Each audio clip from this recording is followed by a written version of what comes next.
Allahumma salli ala sayyidina Muhammad wa ala alihi wa sahbihi ajma'in. Amma ba' Faya ibadallah, ittaqullaha haqqa tuqatih wa la tamutunna illa wa antum muslimun.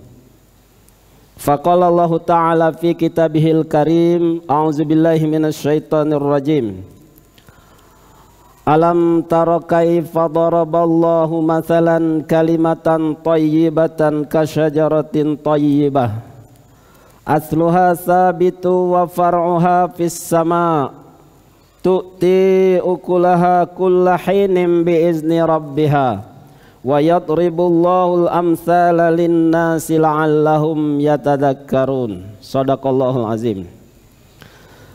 Bapak-bapak, saudara-saudara sidang Jumat rahimakumullah, bersyukur sekali atas segala limpahan nikmat dan karunia dari Allah Subhanahu wa taala. Salawat dan salam kepada uswah kita, contoh tauladan kita, pemimpin kita, Nabi besar Muhammad sallallahu alaihi wasallam.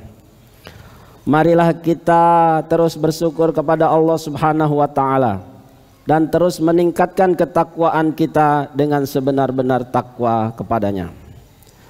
Sidang Jumat rahimakumullah, pada kesempatan yang berbahagia ini kami akan menyampaikan 3 persamaan antara kisah Nabi Yusuf alaihissalam dan kisah Nabi Musa alaihissalam. Semoga kita bisa mengambil pelajaran dari 3 kesamaan tersebut. Bapak-bapak, saudara-saudara rahimakumullah, 3 kesamaan itu masing-masing sama-sama tentang mimpi. Jadi berawal dari mimpi. Yang kedua sama-sama tentang air. Dan yang ketiga sama-sama tentang istana. Bapak-bapak, saudara-saudara rahimakumullah, yang pertama antara Nabi Yusuf alaihissalam dan Nabi Musa alaihissalam itu sama-sama ada kisah tentang mimpi. Dari Nabi Yusuf alaihissalam, masa kanak-kanak berawal dia mengisahkan mimpinya kepada ayahnya, bahwa dia mimpi melihat bulan dan bintang-bintang bersujud kepadanya. Lalu mimpi tersebut oleh ayahnya dijelaskan sebagai sebuah mimpi yang bagus kira-kira dan jangan sampai diketahui oleh saudara-saudaranya. Inilah bahwa rahimakumullah mimpi Nabi Yusuf alaihissalam. Ternyata Nabi Musa juga diawali dengan mimpi. Walaupun bukan Nabi Musa alaihissalam yang mimpi, tapi seorang raja, Firaun, yang bermimpi. Firaun bermimpi melihat kerajaannya banyak rumah-rumah yang hangus terbakar. Mimpi tersebut berulang-ulang hingga disampaikanlah oleh ahli mimpinya bahkan akan lahir seorang bayi laki-laki yang bayi itu tidak mengakui Firaun sebagai Tuhan. Bapak-bapak rahimakumullah, hingga berdasarkan mimpi tersebut dibuatlah program oleh Firaun di tahun itu membunuh semua bayi laki-laki dalam lingkungan kekuasaannya tersebut. Bapak-bapak, saudara-saudara rahimakumullah, apa yang dapat kita ambil dari pelajaran tentang mimpi tersebut, ya? Ternyata ada mimpi yang baik seperti mimpi Nabi Yusuf alaihissalam, tapi ada juga mimpi yang buruk seperti mimpi Firaun tersebut.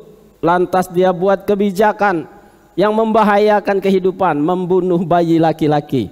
Artinya semua perempuan yang baru nikah waktu itu, perempuan yang hamil itu semuanya mereka catat, tentaranya catat, bila melahirkan laki-laki maka bayinya akan dibunuh. Pelajarannya bapak-bapak, saudara-saudara rahimakumullah, bahwa dalam kehidupan ini akan selalu ada kebaikan dan keburukan. Akan selalu ada al-haq wal batil tersebut.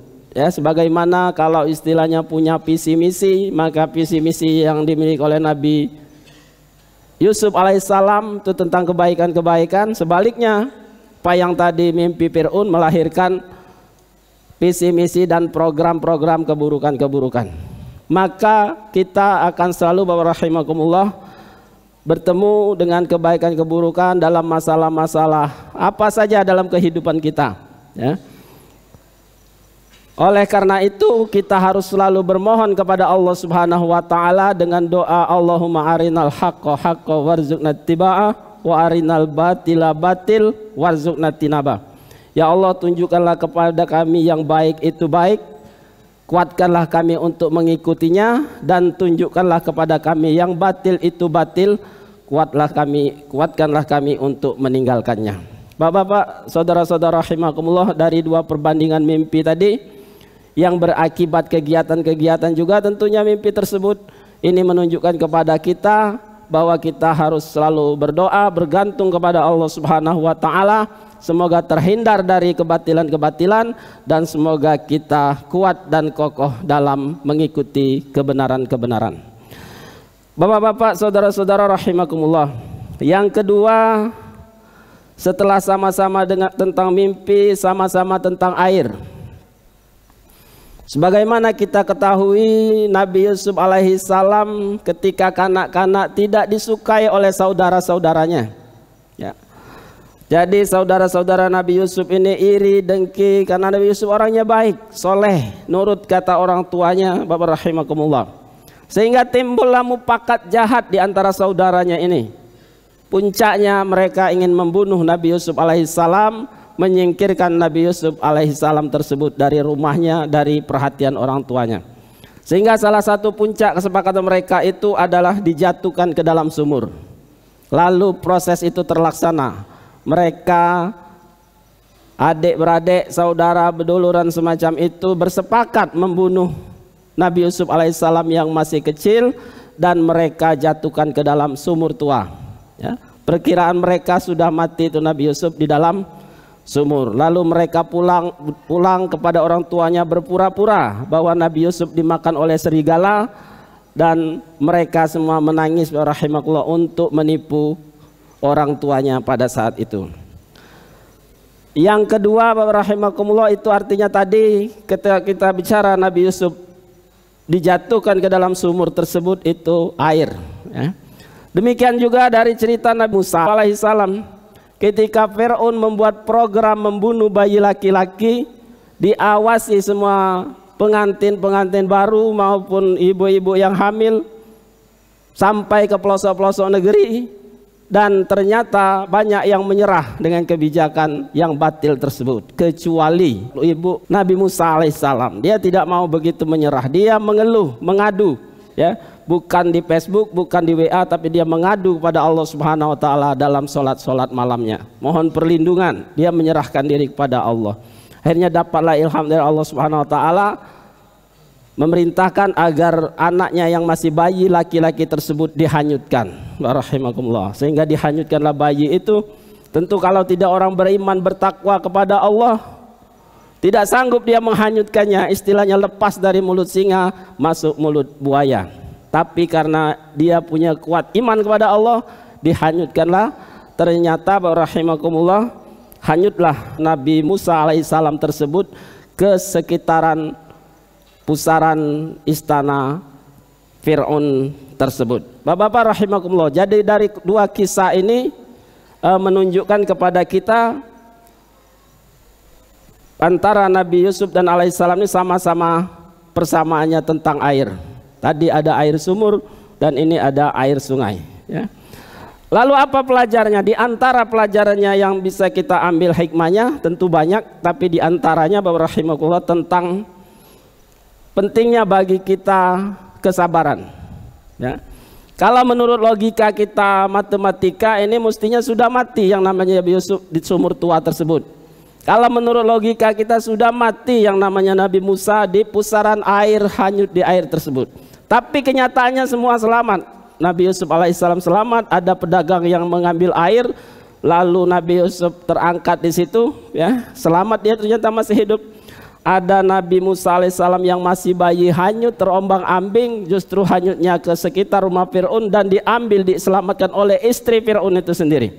Dan mereka berdua selamat, bukan cuma kanak-kanak, sampai remaja dan dewasa bahkan berkeluarga. Bapak-bapak, saudara-saudara rahimakumullah, hikmahnya apa?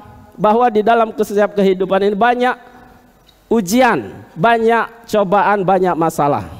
Tapi sebesar apapun masalah kita, masih lebih besar kasih sayang Allah Subhanahu wa taala.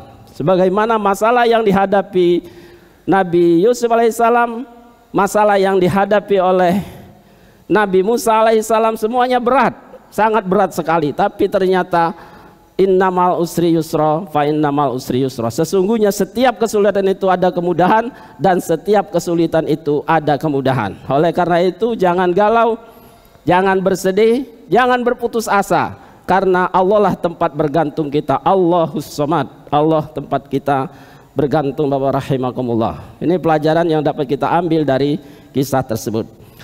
Yang terakhir, Bapak-bapak, saudara-saudara rahimakumullah, sama-sama tentang istana. Ternyata rahimakumullah, Nabi Yusuf alaihissalam setelah diambil oleh para pedagang, mereka sepakat menjualnya di pasar-pasar.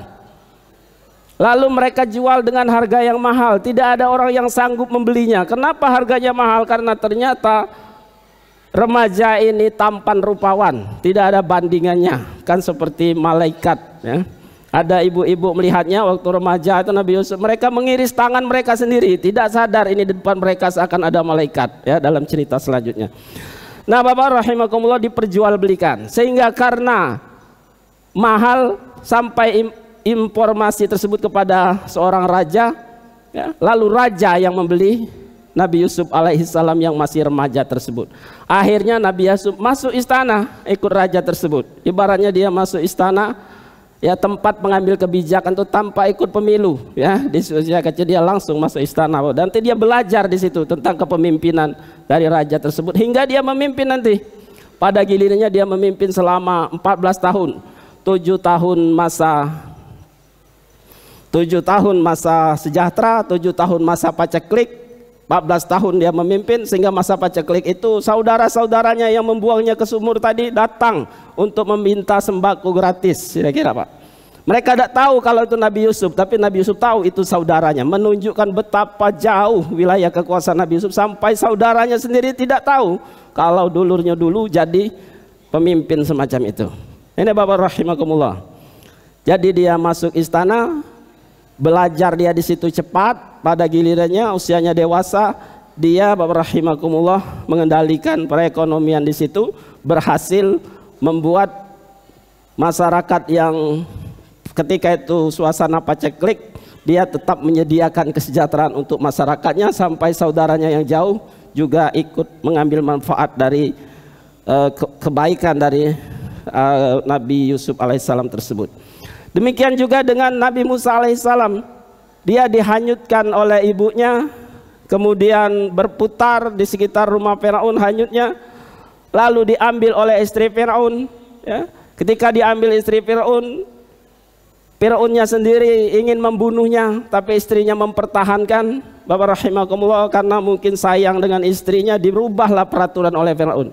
Sebelumnya membunuh semua bayi-bayi, kalau bahasa sekarang direvisi peraturan tersebut, kecuali yang didapatkan oleh istrinya. Aman Nabi Musa alaihissalam di rumah Fir'aun yang punya program membunuh bayi-bayi, tapi Allah menyelamatkan di rumah tersebut. Barakallahu, luar biasa ya. Sampai dia terus dari kecil mulai selalu dia menasihati Fir'aun. Dia bukan tipe orang yang ABS, asal bapak senang, bukan. Kalau Nabi Musa ini asal bapak senang di istana Fir'aun, dia jadi putra mahkota, rahimakumullah. Tapi dia bukan ABS. Dia selalu menasihati tentang agama, tentang kebaikan, tentang ketuhanan, termasuk tidak mengakui Fir'aun tersebut yang sangat kejam itu sebagai Tuhan. Resikonya besar sampai puncaknya mau dibunuh oleh Fir'aun. Bapak-bapak, saudara-saudara rahimakumullah, jadi ibaratnya dengan adanya Nabi Musa ini, tadinya istana Fir'aun, kekejaman Fir'aun itu 100%, dengan adanya Nabi Musa berkurang ya. Banyak hal-hal yang akhirnya tidak terlaksana dari kebijakan Fir'aun itu. Dia mengaku Tuhan, masyarakat didakwahi oleh Nabi Musa alaihissalam, dijelaskan tentang Allah subhanahu wa ta'ala. Bapak-bapak, saudara-saudara rahimakumullah, apa yang kita ambil hikmahnya? Kenapa tadi takdirnya Nabi Musa alaihissalam tidak dibeli oleh ulama, kiai dan seterusnya ya. Kenapa Nabi Musa alaihissalam tidak hanyut ke rumah ulama kiai dan seterusnya, tapi justru mereka berdua itu ditakdirkan Allah tinggal di istana kerajaan, tempat-tempat pengambil kebijakan istilahnya. Ini menunjukkan kepada kita agar kita tidak alergi tentang kepemimpinan. Ya, kita banyak yang alergi, dipengaruhi oleh penjajah 350 tahun bahwa kepemimpinan itu kotor. Orang muslim itu fokus pada doa saja, jangan mengurusi kepemimpinan. Ternyata sejarah tersebut nabi-nabi kita sejak kecil berada di kepemimpinan tersebut. Kalau dia punya kekuasaan dan seterusnya, seperti Nabi Yusuf, amal ma'ruf memberikan program kebaikan-kebaikan. Kalaupun tidak bisa, seperti Nabi Musa, mengurangi keburukan-keburukan. Barakallahu li wa lakum fil Qur'anil azim wa nafa'ani wa iyyahum bima fihi minal ayati wa zikril hakim. Aqulu qali hadza astaghfirullahu li wa lakum wa lisairil muslimina wal muslimat wal mu'minina wal mu'minat fastaghfiruh innahu huwal ghafurur rahim.